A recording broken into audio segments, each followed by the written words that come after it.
There is a very thin line between choice and human trafficking. Yesterday, I got a comment on one of my videos from a girl that I used to know when I was in the game.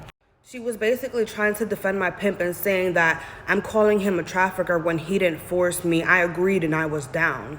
And honestly, I used to think the same way until I was taught what human trafficking was. Let's say you're in a relationship with somebody. You guys have been together for 2, 3, however many years, and one night he decides that he wants to have sex with you. You say no, but he proceeds to take it anyway. That's called rape. The same concept goes for human trafficking. Whether it was your choice or not to be there, the minute you say you don't want to do it anymore and he continues to force you to do it, using threats or playing mind games with you to convince you to stay, that's when it becomes human trafficking. My pimp not only put his hands on me, but he would also guilt trip me, saying things about how his mom passed away, trying to build some level of empathy so that way I would feel bad for him, or love bombing me. Human trafficking does not always look like children in a third world country getting kidnapped or women going on vacation in Europe and getting thrown into the back of a van. Sometimes it looks like that insecure, beaten down girl next door meeting a man who promises to do all of these things for her knowing that she's never had anything like that, and then using it against her to get what he wants out of her, which is what happened in my case. Human trafficking looks different in every situation.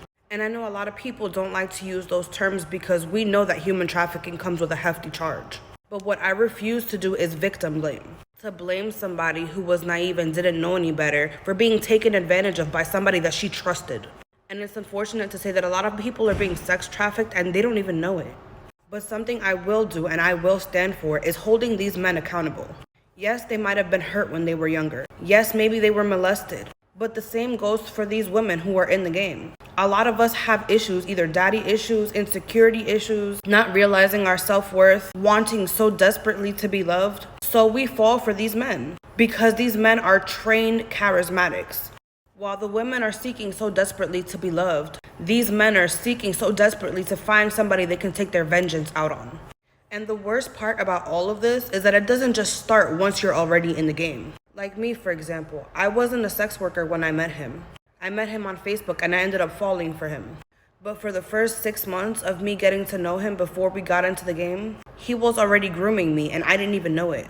He was already beating me down, telling me that I would never be like his ex, or that I wasn't cut out for the lifestyle, using reverse psychology for me to feel like I had to prove something to him, talking down on my looks and my mental capacity way before we ever got into the game.